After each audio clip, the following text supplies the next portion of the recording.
All right, Amaya Harris. I'm really excited for this I'm match. excited about this one too. She has always been one of my favorite. Her and her sister Yes. always been some of my favorite competitors to watch.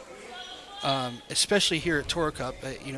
The Blue Belt Invitational Tournament, the clinic that was put on display at that event, just all the matches they both had. But Amaya especially, I know she's had a long road to get back to Yeah. competition from a devastating injury, and it's so good to see her back here, because as someone who's gone through the same thing, I know how much of a mental and physical battle it can be. And early on, we got both ladies looking for entries and pummels into lapels and legs. Yeah. Amaya and her sister, they radiate the positivity of jiu-jitsu. Yeah. Like you can tell that they're both absolutely fierce competitors, but you can tell that they love it. what they do. Yeah, that was what stuck out to me when I watched them compete for the first time as well. They have an infectious passion for Yes. jiu-jitsu. And who doesn't love siblings who do jiu-jitsu together? True. And in the gi, this is one of those positions that's so hard to work back out of once you're here. You're like, well, we're both here now, and we both know what we want. If you're Hodger Gracie, you have a beautiful sweep from here. That's true. Can most people hit it? No. Yeah, I've not ever hit that sweep from here. I usually just ask them if we can reset. I try my best. I ask them if we can Just reset. like, hey, do you want to reset? Usually, yeah, that sounds more fun than wasting the entire round doing this. That's me in lapel 50-50. Can we just back out That's of this? honestly my response to most gi jiu-jitsu. It's like, let's just reset and hand fight a little more, can we? All right, so we are outside of the bonus potential. A And couple we're minutes starting away to- from points. The Chinese finger trap is starting to unfurl here as well, and both ladies are starting to work their way back to some type of semblance of bottom and top position. We have Amaya Ooh! working this triangle. We know she's got a devastatingly tight triangle in armbar Yes. from here, and it looks like this one is going to be cinched up. We got Erin trying to escape, but it looks like that armbar is belly down, and Erin Mosley is out, trying to reverse this on some kind of sunset flip. Great defense there. Amaya's going to stay on top here. I thought that was very tight for Amaya, but the head slipped out of the triangle, alleviating the pressure on the arm, I'm sure.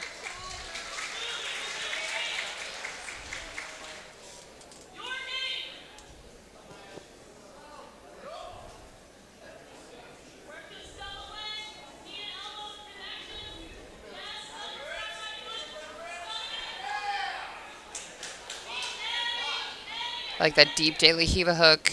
Yeah, coming back up again. We Good saw it defense in there the from DCF Erin. match, too. A lot of that was in play. Erin Mosley's coming up on that lapel grip and pushing the action, but it's Amaya Harris who has the better grip, and she will come up on top. Right into the mount. Beautiful. Looks like she's already entering on some sort of Ezekiel or punch. Controlling the head is Amaya Harris, grabbing her sleeve, feeding her lapel inside. But you see Erin Mosley's hand shoot up in there and grab that lapel, trying to just force it back out of the action. This looks like some heavy pressure here on top. Yeah, that's especially Amaya. Her sister's got a great overall game, but Amaya's top game, I remember it being from commentating her last two Toro Cup matches, just insanely taxing on the opponent, and that's what a good mount should be.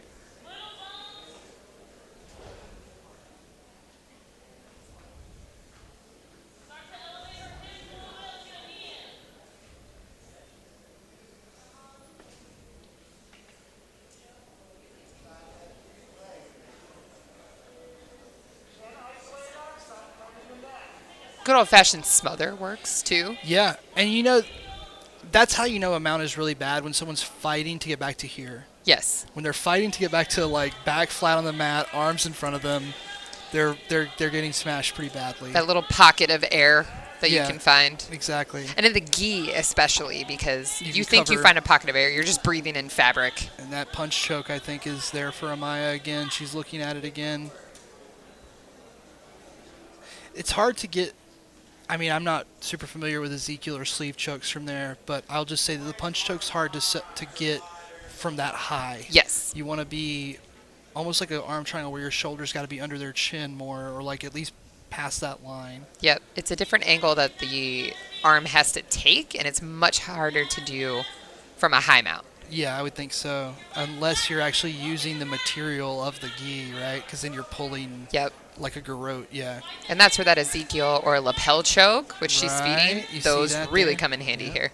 And that's a great way when you're transitioning, if you're somebody who's like trying to do more gi, a great way you can translate part of a no-gi game into gi is by just starting with a gift wrap and then Yes. looking for other stuff from Yeah. here, other pieces that you can grab onto the sleeve, the lapel, etc. Gift wrap, you think gift wrap to chair sit back takes fun in no-gi, wait till you start hitting bow and arrow chokes. Yeah. I'm sure our friend Aaron Besson could teach you a thing or two about that as well. He's got me in enough. And Amaya's been feeding that lapel with persistence, trying to get around the neck of There's a Mosley. pretty gnarly like lapel bow and arrow from this position, They which I gotta think call that she's something trying. else. A crossbow or something like that.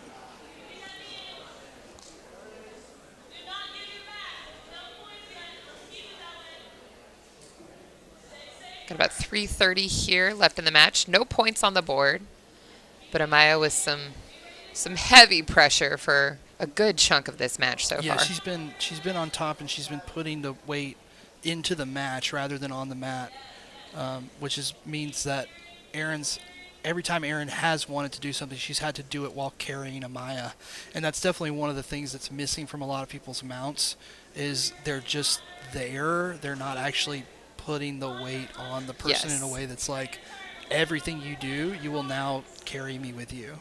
And once you learn weight and pressure distribution for your top game, Yeah. it changes everything. And now we see Mosley coming up on top here, trying to, but Amaya denies her. She's got to settle her again. Mosley looks like she's going to try to power up once more. And in the process, I believe she will Ooh. give. Oh, she almost gave her Oh. back away, but ends up with Amaya in the close guard. Still no points on the board here.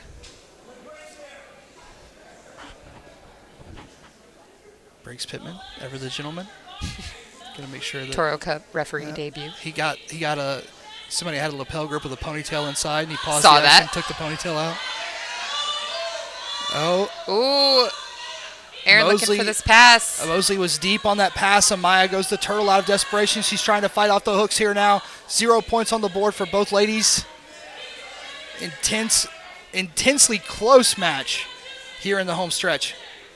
The theme of the day, Yeah, honestly. is there been a match that wasn't razor wire close that it actually went to sudden death? It seems like all of them, not a lot of them have been in submissions after the 4-minute mark. And now we see Erin Mosley go up 4 with very short time after a beautiful transition to double hooks on the back. Amaya's got to figure something out here, and right now.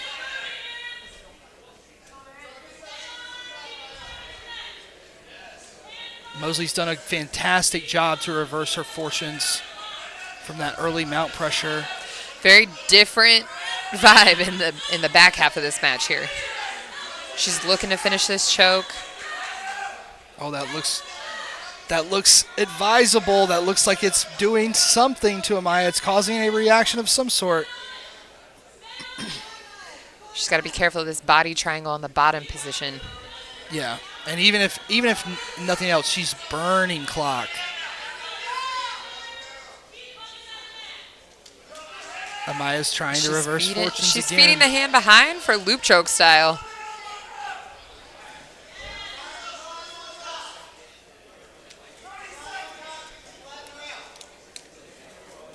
Final 30 seconds here.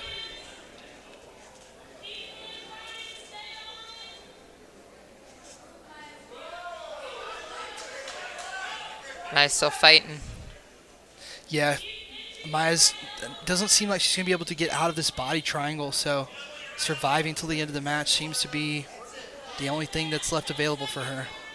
But man, that choke looks pretty close.